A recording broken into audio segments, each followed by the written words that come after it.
नमस्कार, बुलेटिन में आपका स्वागत है। मैं हूं आपके साथ लक्ष्मी। बुलेटिन की शुरुआत करेंगे बड़ी खबर के साथ। हिसार से बड़ी खबर आपको बता दें, सोनाली फोगाट के फार्म हाउस पर पहुंची गोवा पुलिस।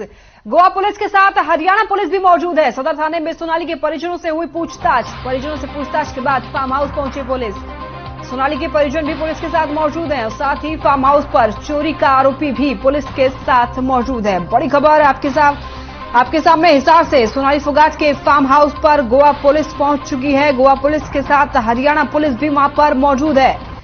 सदर थाने में सोनाली के परिजनों से पूछताछ की गई। इसके बाद परिजनों से पूछताछ के बाद फार्म हाउस पहुंची पुलिस।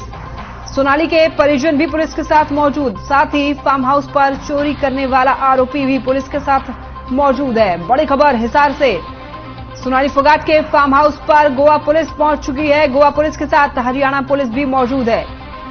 हरियाणा पुलिस पूरी तरह से गोवा पुलिस को सहयोग दे रही है। परिजन से पूछताछ के बाद फार्म हाउस पहुंची पुलिस। सोनाली के परिजन भी पुलिस के साथ मौजूद हैं और फार्म हाउस पर चोरी करने वाला आरोपी भी पुलिस के साथ वहां पर मौजूद है। सभी लोगों से पूछताछ की जा रही है। गोवा पुलिस के साथ हरियाणा पुलिस भी पूरी तरह से सहयोग दे रही है। गोवा पुलिस पूछताछ में जुटी हुई है। सोनाली फोगाट के परिजनों से पूछताछ की गई। हिसार से बड़ी खबर, सोनाली फोगाट के फार्म हाउस पहुंची गोवा पुलिस। गोवा पुलिस के साथ हरियाणा पुलिस भी मौजूद। सदर थाने में सोनाली के परिजनों से पूछताछ की गई। सोनाली फोगाट के परिजनों से पूछताछ करने के बाद सोनाली फोगाट के फार्म हाउस भी पुलिस पहुंची और उसके बाद सोनाली के परिजन भी पुलिस के साथ वहां पर मौजूद रहे। परिजन भी पूरी तरीके से पुलिस को सहयोग दे रहे हैं और साथ ही फार्म हाउस पर चोरी करने वाला आरोपी भी पुलिस के साथ मौजूद है। गोवा पुलिस के अधिकारी, इंस्पेक्टर स्तर के अधिकारी यहाँ आए हुए हैं इन्वेस्टिगेशन करने के लिए। उनके परिजनों की स्टेटमेंट वगैरह ले रहे हैं और वो छानबीन कर रहे हैं, इन्वेस्टिगेशन कर रहे हैं, कोशिश कर रहे हैं और हम उनको कोऑपरेट कर रहे हैं। हमारे से जो भी मदद की रिक्वायरमेंट होगी उनको हम बिल्कुल सारी मदद हम करेंगे। तथ्य उनके परिजन बताने लग रहे हैं जो बात होगी। सीएम नाम के बंदे के खिलाफ मुकदमा दर्ज परिजन ने करवाया था। कल हमने उनको बुलवाया था। उन्होंने आरोप लगाया था परिजन ने कि डीवीआर, लैपटॉप और डॉक्यूमेंट्स वगैरह ले गए। कल उसको हमने बुलवाया, पूछताछ की, उनके परिजनों को शामिल कर दिया और उनको संतुष्ट कर दिया। डीवीआर तो उनके घर पर मिल गया। लैपटॉप था जो सुधीर ने उसको दिया हुआ था, वो लैपटॉप हमने पुलिस कब्जा में ले लिया और जो कुछ दस्तावेज थे वो हमने दे। सोनाली फोगाट के फार्म हाउस पहुंची गोवा पुलिस। गोवा पुलिस के साथ हरियाणा पुलिस पूरी तरीके से सहयोग कर रही है और परिजनों से पूछताछ के बाद फार्म हाउस पहुंची गोवा पुलिस। सोनाली के परिजनों से भी पुलिस के साथ वहां पर मौजूद है और पूछताछ में सहयोग कर रही है।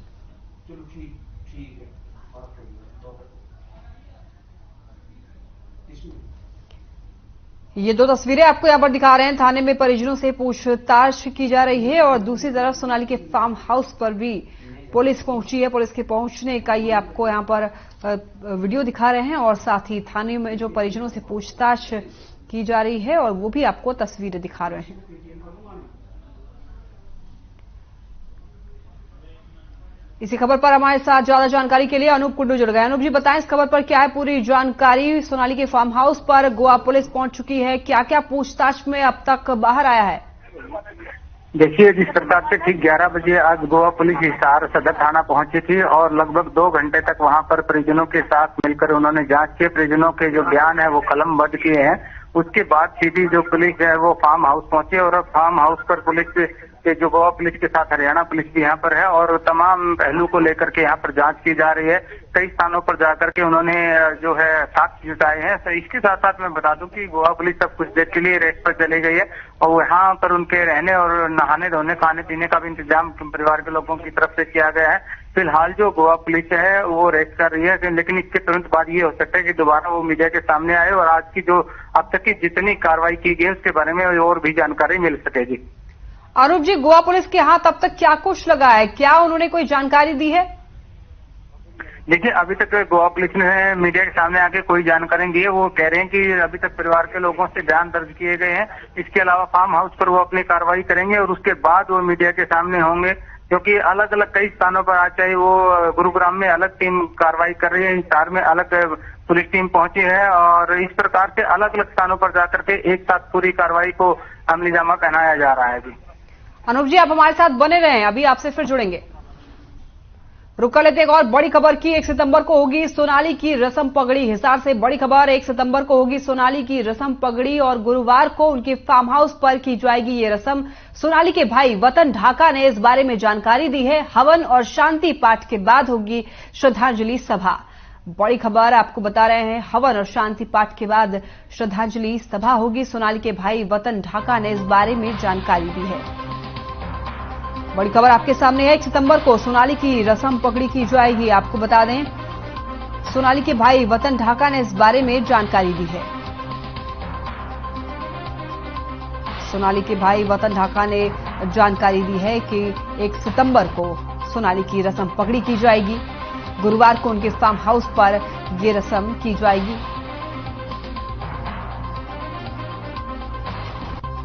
हवन और शांति पाठ के बाद श्रद्धांजलि सभा भी वहां पर लगेगा ताकि लोग श्रद्धांजलि दे सकें सोनाली फोगाट को। 1 सितंबर को सोनाली की रस्म पगड़ी होनी है और गुरुवार को उनके फार्म हाउस पर यह रस्म की जाएगी। सोनाली के भाई वतन ढाका ने इस बारे में जानकारी दी है। हवन और शांति पाठ के बाद श्रद्धांजलि सभा भी लगेगी। 1 सितंबर को सोनाली की रस्म पगड़ी, गुरुवार को उनके फार्म हाउस पर यह रस्म की जानी है। सोनाली के भाई वतन ढाका ने इस बारे में जानकारी दी है। ये जो रस्म है, इस रस्म में हवन और शांति पाठ के बाद श्रद्धांजलि सभा भी लगेगा ताकि लोग सोनाली फोगाट को श्रद्धांजलि अर्पित करें।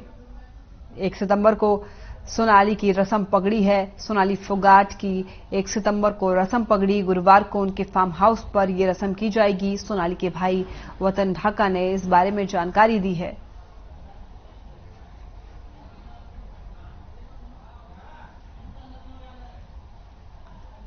और इसी खबर पर हमारे साथ जुड़े हुए हैं अनूप जी बताएं इस खबर पर क्या है पूरी जानकारी। 1 सितंबर को सोनाली फोगाट का रस्म पगड़ी होने वाला है, क्या जानकारी है इस पर खास?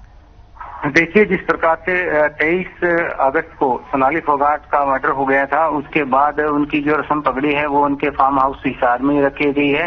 1 सितंबर यानी कि कल वीरवार को उनकी रस्म पगड़ी होगी। सुबह 9 बजे शांति पाठ हवन के साथ ये रस्म पगड़ी शुरू की जाएगी और उसके बाद श्रद्धांजलि सभा होगी जो 3 बजे तक चलेगी। श्रद्धांजलि सभा भी यहीं जो फार्म हाउस है वहीं पर होगी और इसके साथ साथ जो फार्म हाउस पे ही सुबह हवन यज्ञ और शांति पाठ किया जाएगा। जी अनूप जी, कौन कौन लोग यहाँ पर मौजूद रहने वाले हैं? क्या कोई खास बीजेपी नेता यहाँ पर आने की उनकी संभावना है? देखिए, अभी तक इस प्रकार की कोई जानकारी नहीं मिल पाई है कि उनकी रस्म पगड़ी पर या श्रद्धांजलि सभा में कोई बड़ा नेता आएगा, लेकिन आज ओम प्रकाश धनखड़ जरूर हिसार में आए हुए हो सकते हैं कि वो जरूर शोक व्यक्त करने के लिए उनके फार्म हाउस पर पहुंचे। ये कल की जो कार्यक्रम है, जो श्रद्धांजलि सभा, ये तमाम जानकारी जो है वतन ढाका जो सोनाली फोगाट के भाई हैं उनकी तरफ से दी गई है। अनूप जी, एक तरफ जहां पुलिस जो है वो पूछताछ में लगी हुई है, गोवा पुलिस भी हिसार पहुंच चुकी है और साथ ही हरियाणा पुलिस भी लगातार पूछताछ में जारी है और इसी बीच 1 सितंबर को ये हवन शांति पाठ भी होना है कल, तो किस तरीके से सब कुछ मैनेज किया जाएगा?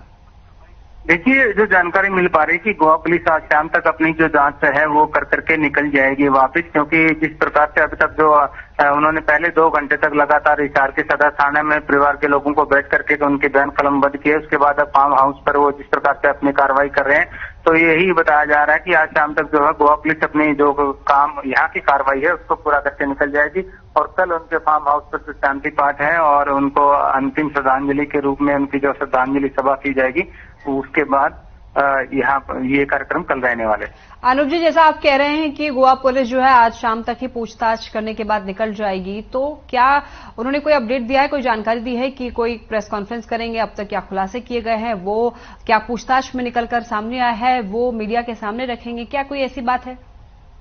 देखिए, अभी तक जो जानकारी आई है वो हरियाणा पुलिस की तरफ से आई है। डीएसपी नारायण चंद ने मीडिया के सामने कहा कि गोवा पुलिस जांच कर रही है और उनको जो हरियाणा पुलिस की तरफ से जो भी जरूरत होगी, जिस प्रकार की सहायता चाहिएगी, वो उनको मुहैया करवाई जाएगी। और ये जरूर माना जा रहा है कि गोवा पुलिस यहाँ अपनी जो भी पूरी है जांच जो करने के बाद मीडिया से जरूर सामने आएगी और जो अब तक की जांच में क्या कुछ उनको मिला है वो तमाम जरूर मीडिया से साझा किया जाए। अनूप जी, फार्म हाउस पर चोरी करने वाला आरोपी भी जो है पुलिस के साथ है, तो क्या चोरी जो चोर है वो क्या कुछ खुलासे किए हैं अभी तक? क्या उसके पीछे चोरी करने के पीछे क्या साजिश थी? कौन उनको करने के लिए ऐसा कहा गया है? क्या ऐसी बात खुलकर सामने आई है? बिल्कुल, इसमें जो चीजें सामने आई है वो ये है कि जो शिवम यहाँ पर काम करता था, उसके पास सुधीर सागवान का फोन आया था। उसके बाद वो यहाँ से निकल गया था, लेकिन परिवार के लोगों ने शिकायत दी थी कि डीवीआर, लैपटॉप, मोबाइल चोरी हुए हैं।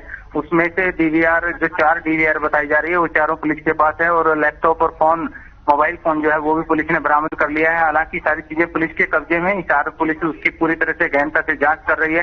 परिवार के लोगों का कहना है कि अगर लैपटॉप और मोबाइल के साथ छेड़छाड़ की गई है तो फिर तो वो सुधीर के साथ मिला हुआ है, और अगर ऐसी छेड़छाड़ नहीं है तो फिर हो सकता है कि वो डर के मारे ऐसा कर रहा हो। अनूप जी, परिजन जो सोनाली के जो परिजन है वो लगातार कुछ न कुछ नए खुलासे कर रहे हैं जब से ये सोनाली फोगाट की मौत का जो मामला है वो सामने आया है। अब क्या कुछ सोनाली के परिजन कह रहे हैं? देखिए, परिवार के लोग जो है पहली बात, जिस दिन से पहले दिन से जो बात कह रहे हैं लगभग वही बात दोहरा रहे हैं कि सीबीआई जांच हो। अब गोवा पुलिस जब तक की 4 तक पहुंच सके, उसके बावजूद भी परिवार के लोग संतुष्ट नहीं है उनकी कार्रवाई से, और परिवार के लोगों की अभी भी यही मांग है कि सीबीआई जांच हो। यहाँ तक कि उनके जीजा अमन पुनिया का अभी जो बयान सामने आया, उन्होंने कहा कि पिछला जो उपचुनाव था 2019 का, उसके साथ सुधीर सागवान के साथ रहने लगा था, और अब एक जो आदमपुर का उपचुनाव आना है उससे पहले उसकी मौत हो गई। इस प्रकार से उनकी साजिश रची गई है। इसके पीछे कोई बड़े चेहरे हो सकते हैं, इसलिए सीबीआई जांच होनी चाहिए। अनूप जी, इस मामले को लेकर सीबीआई जांच की जो मांग है वो लगातार की जा रही है। कई नेता भी कह चुके हैं कि इस मामले पर सीबीआई जांच होनी चाहिए। यहां तक कि सोनाली फोगाट की जो बेटी है यशोधरा, वो भी सीबीआई से जांच की मांग की है मुख्यमंत्री के सामने भी, और मुख्यमंत्री ने भी कहा है कि अगर जरूरत पड़ी तो सीबीआई जांच भी की जाएगी। तो क्या आसार है? क्या लगता है आपको कि सीबीआई की जांच होगी तो कब से होगी? क्या इस बारे में जानकारी है? देखिए, परिवार के लोग जरूर शुरुआत से ही सीबीआई जांच की मांग कर रहे हैं, और सरकार हो या प्रशासन हो या कोई भी नेता हो, वो जो भी आता है यही कहता है कि सीबीआई जांच होनी चाहिए। लेकिन सीबीआई जांच होती हुई नजर नहीं आ रही, क्योंकि गोवा के मुख्यमंत्री ने जिस प्रकार से कहा है कि गोवा पुलिस बहुत अच्छी से जांच कर रही है, और उन्होंने कोई कॉन्फिडेंशियल जो डॉक्यूमेंट मुख्यमंत्री हरियाणा को भेजे हैं और डीजीपी हरियाणा को भेजे हैं, उसके बाद परिवार के लोग ये कह रहे हैं कि शायद ऐसा ना हो कि सीबीआई जांच की मांग जो परिवार कर रहा है वो ना हो, क्योंकि इसके पीछे जो बड़े चेहरे हैं वो बेनकाब हों, और ऐसा ना हो कि ऐसे बेनकाब चेहरे होने पर बहुत ज्यादा प्रभाव आज की राजनीति पर पड़े। इसको लेकर के परिवार के लोग संशय भी जता रहे हैं और मांग कर रहे हैं कि सीबीआई जांच होनी चाहिए। लेकिन ये तो देखना होगा कि गोवा पुलिस की अनूप जी आप हमारे साथ बने रहे, अभी तुरंत जुड़ेंगे अभी आपके साथ। अभी रुक कर लेते हैं एक बड़ी खबर की। ये बड़ी खबर सामने आ रही है, सोनाली फोगाट की जीजा का बयान सामने आया है। बड़ी खबर आपके सामने है, सोनाली फोगाट के जीजा का बयान। सोनाली फोगाट के जीजा का बयान, बड़ी खबर आपके सामने। उपचुनाव से जोड़कर देखा जा रहा है ये मामला। बड़ी खबर, 2019 के चुनाव से पहले सुधीर सांगवान की हुई थी एंट्री, अब उपचुनाव से पहले सोनाली फोगाट की हुई हत्या। परिवार की सीबीआई जांच की मांग जो है वो बरकरार है। बड़ी खबर, हिसार से सोनाली फोगाट के जीजा का बयान सामने आया है। उपचुनाव से जोड़कर देखा जा रहा है ये पूरा मामला। 2019 के चुनाव से पहले सुधीर सांगवान की एंट्री हुई थी और अब उपचुनाव से पहले सोनाली फोगाट की हत्या की गई। परिवार की सीबीआई जांच की मांग जो है वो बरकरार है। बड़ी खबर आपको बता रहे हैं, हिसार से सोनाली फोगाट के जीजा का बयान सामने आया है। उपचुनाव से जोड़कर ये पूरा मामला देखा जा रहा है। ऐसा कहा जा रहा है कि 2019 में सुधीर सांगवान की एंट्री हुई थी और अब उपचुनाव से पहले सोनाली फोगाट की हत्या की गई। गोवा पुलिस ने तो हमसे ये पूछा है, मैं तो बोल ही रहा हूँ, 2019 में चुनाव होने से पहले सुधीर सांगवान आया था और जब दोबारा उपचुनाव आया तो उससे पहले उनका मर्डर कर दिया गया है। और जो हमारा शक था भाई प्रॉपर्टी भी हो सकती है, प्रॉपर्टी मोस्टली क्लियर है, प्रॉपर्टी का उसने हड़पने का ऐसा कोई मतलब कि वो कामयाब नहीं हो उसका। प्रॉपर्टी हड़पता कामयाब होता तब भी हम सोच सकते थे भी शायद ये प्रॉपर्टी की वजह से मर्डर हो, लेकिन अब तो क्लियर है। इसी खबर पर हमारे साथ ज्यादा जानकारी के लिए जुड़े हुए हैं अनूप कुंडू। अनूप जी बताएं इस खबर पर क्या है पूरी जानकारी। अब तो सोनाली फोगाट के जीजा का भी बयान सामने आया है। उनका कहना है कि ये जो पूरा मामला है वो उपचुनाव से जुड़ा हुआ है। 2019 में सुधीर सांगवान की एंट्री हुई थी और अब उपचुनाव से पहले सोनाली की हत्या कर दी गई। क्या कहना है इस पर? देखिए, इस प्रकार से परिवार के लोग शुरू से सब जता रहे थे कि सोनाली फोगाट की हत्या की गई। ठीक उसी प्रकार परिवार के लोगों का यही कहना है। अभी भी जिस प्रकार से उसके जीजा का बयान सुन रहे थे कि पूरे परिवार कहीं कहीं अभी भी सीबीआई जांच की मांग करता हुआ नजर आ रहा है। उनको पूरा संदेह है कि जो सीबीआई जांच नहीं होगी तो इसका जो सच है वो सामने नहीं आ पाएगा। अनूप जी, ये जो पूरा मामला है ये उपचुनाव से जोड़कर इसे देखा जा रहा है, तो कहां तक ये बात सही है? 2019 का जो चुनाव हुआ था उसके बाद जिस प्रकार से अब परिवार के लोग यही मांग कर रहे हैं कि उस मामले से लेकर अब तक ऐसा क्या हुआ जिसके बाद सोनाली फोगाट को एक साजिश मौत के घाट उतार दिया गया। तो इसको लेकर के लोग, जो परिवार के लोग हैं, वो सीबीआई जांच की मांग इसलिए कर रहे हैं क्योंकि जो 2019 का जो उपचुनाव हुआ था उस समय ये इसके साथ जुड़ा था सुधीर सांगवान, और अब उपचुनाव आने से पहले उनकी मौत कर दी गई। तो परिवार के लोग इसको लेकर के काफी संदेह जता रहे हैं और परिवार के लोगों का मानना है कि इसके पीछे एक बहुत बड़ी साजिश मिलेगी। अनूप जी, बहुत बहुत शुक्रिया आपका इस खबर पर जुड़ने के लिए और महत्वपूर्ण जानकारियां देने के लिए। चलिए बढ़ते हैं आगे। देश भर में गणेश चतुर्थी की धूम है। राष्ट्रपति द्रौपदी मुर्मू ने शुभकामनाएं दी है गणेश चतुर्थी की। गणेश चतुर्थी के अवसर पर देशवासियों को शुभकामनाएं। श्री गणेश का आशीर्वाद सब पर बना रहे। पीएम मोदी ने भी गणेश चतुर्थी की सभी को बधाई दी है। बड़ी खबर आपके सामने, श्री गणेश का आशीर्वाद सब पर बना रहे। पीएम मोदी ने भी गणेश चतुर्थी की बधाई दी है सभी को। देश भर में गणेश चतुर्थी की धूम है। लोग गणेश की पूजा कर रहे हैं। राष्ट्रपति द्रौपदी मुर्मू ने सभी को गणेश चतुर्थी की बधाई दी है। गणेश चतुर्थी के अवसर पर देशवासियों पर श्री भगवान का आशीर्वाद बना रहे। आप देख सकते हैं तस्वीर जहां पर आपको दिखा रहे हैं द्रौपदी मुर्मू, राष्ट्रपति द्रौपदी मुर्मू ने जो ट्वीट किया है वो ट्वीट आपको लगातार टीवी स्क्रीन पे आपके सामने दिखा रहे हैं और साथ ही प्रधानमंत्री नरेंद्र मोदी ने भी जो ट्वीट किया है वो भी आपको लगातार आपके टीवी स्क्रीन पर दिखा रहे हैं। देश भर में गणेश चतुर्थी की धूम है। लोग गणेश चतुर्थी मना रहे हैं। आज से शुरुआत, आज से स्थापना हो गई है और 9 तारीख तक, 9 सितंबर तक गणेशोत्सव मनाया जाएगा। हर घर विराजमान होंगे गणेश जी।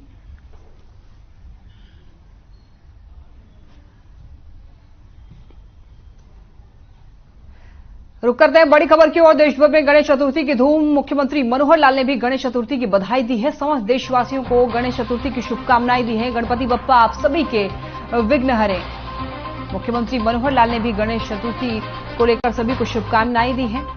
गणपति बप्पा आप सभी के विघ्न हरें, ऐसा सीएम मनोहर लाल ने भी कहा है। बड़ी खबर आपके सामने है। पूरे देश में, देश भर में गणेश चतुर्थी की धूम है। घर घर विराजमान हो रहे हैं भगवान गणेश। समस्त देशवासियों, गणपति बप्पा आप सभी का विघ्न हरें, ऐसा सीएम का कहना है। सीएम ने भी ट्वीट करके सभी को बधाई दी है।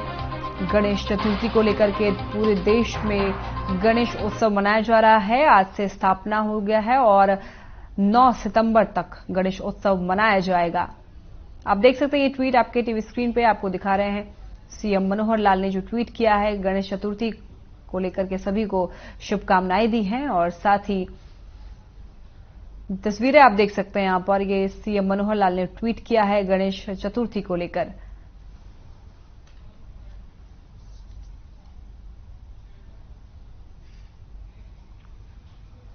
हरियाणा बीजेपी प्रदेश अध्यक्ष ओम प्रकाश धनखड़ झज्जर पहुंचे और झज्जर में नगर परिषद की नवनियुक्त वाइस चेयरमैन अंशु गर्ग को शपथ दिलाई। इस दौरान धनखड़ ने कांग्रेस पर निशाना साधते हुए कहा कि कांग्रेस के पास कोई और मुद्दा बचा ही नहीं है, इसलिए अब नए नए बहाने बनाकर वो प्रदर्शनों के माध्यम से जनता को बरगलाने का प्रयास करने में जुटी हुई है। जबकि कांग्रेस के नेता खुद भ्रष्टाचार में लिप्त होने के कारण आज जमानत पर घूम रहे हैं। उन्होंने कहा है कि भ्रष्टाचार के आरोप लगाना विपक्ष का काम है, जबकि काम करना सत्ताधारी पार्टी का होता है। इस तरह के आरोप प्रत्यारोप तो चलते रहते हैं।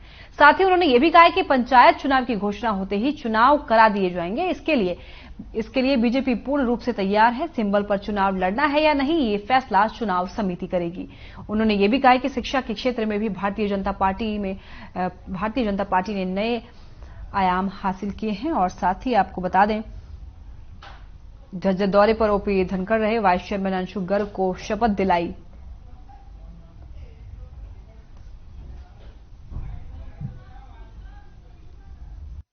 अच्छी बात है कि गिले सिंह सैनी जी जो है झज्जर की जनता के द्वारा चेयरमैन चुने गए और बाद में पार्षदों के द्वारा जो पार्षद की निर्विरोध चुनी गई थी, ऐसी अंशु गर्ग जो है वाइस चेयरमैन चुनी गई है।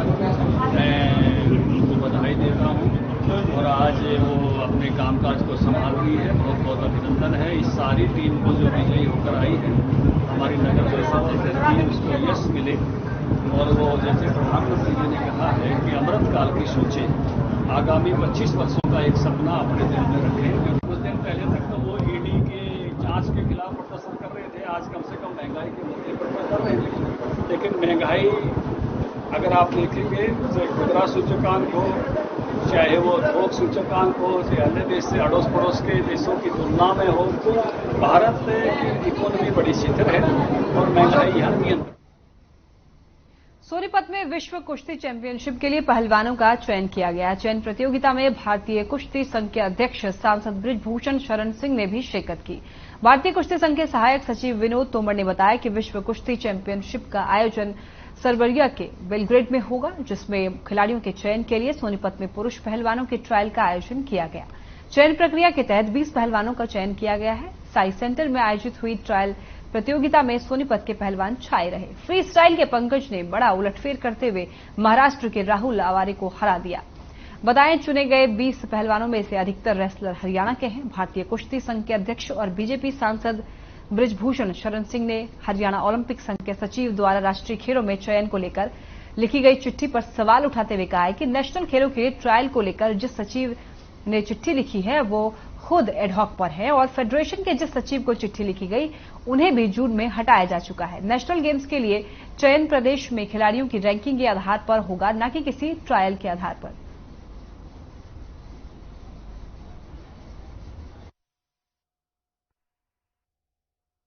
फ्रीस्टाइल में हमारे 10 वजन होते हैं, लेकिन हमने जो हमारे यहाँ ट्रायल थी 7 वजनों की थी। 3 वजन हम पहले ही ऑलरेडी सिलेक्ट कर चुके हैं, जिसमें बजरंग, दीपक पुनिया, ये और रवि, ये पहले से सिलेक्टेड 7 वजनों की यहाँ ट्रायल हो गए। 7 पहलवान आज सिलेक्ट किए। बहुत अच्छी ट्रायल चल रही है। फेडरेशन ने अच्छी सबकी ट्रायल ली है। जो मेडलिस्ट हैं, रैंकिंग, जूनियर, सीनियर, सब फेडरेशन सबकी ट्रायल ली है और मैं फाइनल में हूँ अभी, तो फाइनल में आउट होने वाली है। तो भगवान से ये दुआ करता हूँ मैं फर्स्ट हूँ और वर्ल्ड चैंपियनशिप के मैदान और मेडल जीत। देखिए, इस समय मैं सोनीपत के साई का जो कुश्ती का हाल है, इसमें हम वर्ल्ड चैंपियनशिप सीनियर जो सर्बिया में 10 सितंबर से लेकर के 18 सितंबर तक होने वाली है, उसके लिए हम फरीदाबाद के शाहजहांपुर के शहीद मनोज भाटी की प्रतिमा को लेकर चलता आ रहा विवाद अब सुलझ गया है। बताया जा रहा है कि जेजेपी के राष्ट्रीय सचिव ठाकुर राजाराम की अध्यक्षता में महापंचायत बैठक हुई, जिसमें दोनों गांव के सरपंच शामिल हुए। इस दौरान महापंचायत में फैसला लिया गया कि जहां पर शहीद को मुखाग्नि दी गई थी, उसी जगह पर शहीद की समाधि बनाई जाएगी। बता दें कि श्रीनगर के राजौरी में हुए आतंकी हमले में शाहजहांपुर के रहने वाले शहीद मनोज भाटी ने अपने प्राणों के बलिदान दिए, जिसके बाद शहीद के पैतृक गांव में ही शहीद को मुखाग्नि दी गई। लेकिन शहीद की प्रतिमा को लेकर पिछले कुछ दिनों से विवाद छिड़ा हुआ था। इसके बावजूद दोनों गांव के पूर्व सरपंच की सहमति के बाद इस पूरे मामले को अब सुलझा लिया गया है।